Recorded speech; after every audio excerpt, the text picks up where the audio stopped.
Hi guys, my name is Sabine and welcome to another video. Today I want to talk about the top 10 books which are going to be turned into a movie in 2018. I'm going to split this top 10 list in two different parts. First off, the books that I own and that I've already read, and then the books that I still need to read before the movie comes out. So let's start off with a book that has already been turned into a movie, and that is The Death Cure by James Dashner. This is the third book in the Maze Runner trilogy. I read these books like 3 years ago and I really quite enjoyed The Maze Runner, but after that all the stories went pretty downhill for me. I really disliked the characters. The story was written very quickly, so that was a plus, and the chapters are very short, but I didn't really like any of the characters except for Mino and Newt. It's not really that important for me to know what the film adaptation is like. I remember that I hated this book so much. It's one of my least favorite books that I've ever read because all the questions that you still have with this series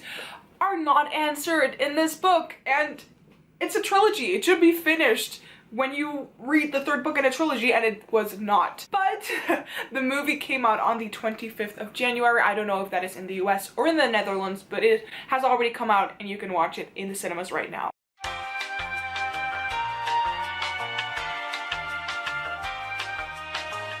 The next book that is going to be turned into a movie this year, the release date is not set yet, and that is To All the Boys I Loved Before by Jenny Han. I remember that I followed Jenny Han's Instagram stories when they were filming stuff for this movie, so that was really exciting. I cannot wait to see the movie because this is one of my favorite contemporary stories. I still need to reread the second book and then read for the first time the third book, so I'm really excited to do that this year. I am excited to see what the movie will be like. I hope that it will be true to the book and that it won't be too cheesy, because that is something that American movies can be a little bit too much sometimes. On the 14th of June, Simon vs. the Homo Sapiens Agenda comes out, the movie adaptation called Love, Simon. This is such a popular book. Everyone loves this, and I liked it. It was a little bit disappointing for me. It's about this guy called Simon, and he's been emailing with this guy, and he's kind of in love with him. He's called Blue. Blue is in the same school as Simon, but he doesn't want to reveal his identity. They both don't know their identities, but then someone in Simon's class finds out that Simon has been emailing this guy, and he wants to make it public that Simon is gay and that he's talking to this person called Blue. So he's sort of blackmailing Simon to get a date with a really popular girl in the school, and you follow the story from that point on. I liked it. Like I said, it was not my favorite contemporary of all times, but I do want to see the movie when it comes out on Netflix. I don't think I'll be going to the cinemas for this one. And then the last book that I have already read that's going to be turned into a movie, I am so excited. It's downstairs, so I'm not gonna grab it right now, but that is Ready Player One by Ernest Cline. This was one of my favorite books, if not my favorite book that I read in 2017. This movie comes out on the 29th of March in the Netherlands. I don't know if it's coming out earlier in the US. Don't know. All I did was I looked at the release date on IMDb, so you might have to check in on that to see when the movie comes out in your country. But this is a sci-fi dystopian novel about a world in the future in 2045 where everyone is like living their lives in this place called the Oasis, which is sort of like an online game world, and you can like visit millions of different planets. You can do so many things, so many adventures, but then one of the creators dies and he doesn't have any family to give his wealth to, so he put a couple of Easter eggs in the game, and the person to find the big Easter egg, the first, will get all of his wealth. And I loved it. It has so many 80s references in it, and if you even don't come from the 80s like I am a 1999 kid, then you can still really enjoy it. I mean, I have seen a couple of things and heard of a couple of things that happened in the 80s that were mentioned in the book, and because of all these 80s references you can also learn a lot from it, which I thoroughly enjoyed. And right now my dad is gonna have to read it. My dad watches my videos, so papa gaat snel verder lezen.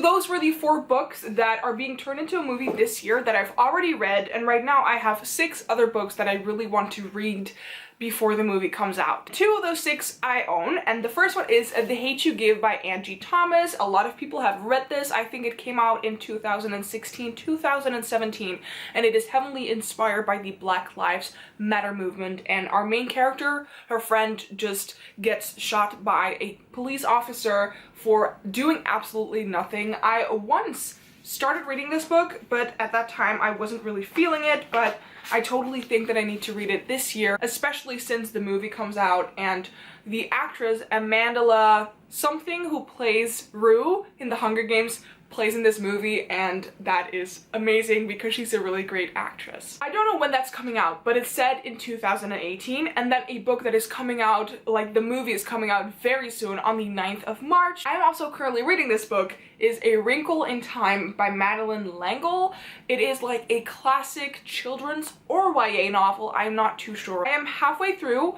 I like it, but it's not really like, if I'm not reading it, I'm not constantly thinking about picking up the book, and when I'm reading it, I'm like, okay, I just want to read one chapter. I have mixed feelings about it. For right now, I'd give it a 3 out of 5 stars. So I'm gonna read the back for you guys to get an idea about what this book is about, because I don't know how to explain it. It was a dark and stormy night. Out of this wild night, a strange visitor comes to the Murray house and beckons Meg, her brother Charles Wallace, and their friend Calvin O'Keefe on a most dangerous and extraordinary adventure, one that will threaten their lives and our universe, and is basically a little bit about like time travel, place travel, teleportation kind of things, and I don't know how to feel about it, but I think the movie will be better. I don't know if the movie is going to be better, but it is definitely different. It is modernized because this story came out in the 60s, and what I saw from the trailer, the children are just modern kids. So we will see how the movie will be. And right now, let's go on with 4 books that I don't own yet, but I actually really want to before I'm gonna go to the movies. The movie that comes out the quickest is on the 22nd of February, and that is Every Day by David Levithan. I believe it is about a guy, I'm not too sure, who wakes up in a different body every single day, and he falls in love with his girl. That's all I know. That's all I need to know. It sounds really interesting, and I think I've only read one story where David Levithan was one of the co-writers, and I definitely loved his part of the story more. So I feel like I would actually quite enjoy his writing style, and this story just also sounds very interesting. Then on the 14th of September this year, The Darkest Minds by Alexandra Bracken is going to be turned into a movie, again with her name is Amandla Stenberg, who plays Rue in The Hunger Games and also in The Hate You Give, plus Gwendolyn Christie, who plays this amazing woman on Game of Thrones, and right now I forgot her name, Brienne of Tarth. She plays Brienne of Tarth, or Captain Plasma, in the new Star Wars episode 7 and 8. This cast seems amazing, and The Darkest Minds has been on my TBR for such a long time, ever since I started book 2, because everyone is talking about it, or was. It is, I think, one of the young adult dystopian classics that you should read that has come out in the past 10 years, and I am not 100% sure if I will ever read this trilogy, but I do want to, because it still feels like a sort of like booktube classic to read, and I still haven't, so we shall see if I will pick it up or not. Another book that is going to be turned into a movie, which I don't know the release date of, is Between Shades of Grey by Ruta Sepetys, and Ruta Sepetys is an amazing historical fiction writer. I say this, and I haven't read a single one of her novels, but I really, really want to, but the title of this movie has been changed to Ashes in the Shadow. I don't know what the story is about. All I know is that Ruta Sepetys usually takes things that happened in real life, in history, and then she sort of like makes it into a tale. Ta-da! There is my explanation. And then the last book to movie adaptation that I wanted to talk about is Dumplin by Julie Murphy. I have a Julie Murphy book on my shelves, which is like right there somewhere, and I think that I will really enjoy her writing style. This is about, I believe, an overweight girl who wants to make a change in the world. I don't know exactly what the plot is gonna be, but I know that Jennifer Aniston is in it, and right now I'm currently watching Friends on Netflix, and I love her. She's so pretty, and I think that she's an amazing actress. So there are definitely a lot more book to movie adaptations which are coming out this year, but these are the 10 that I am most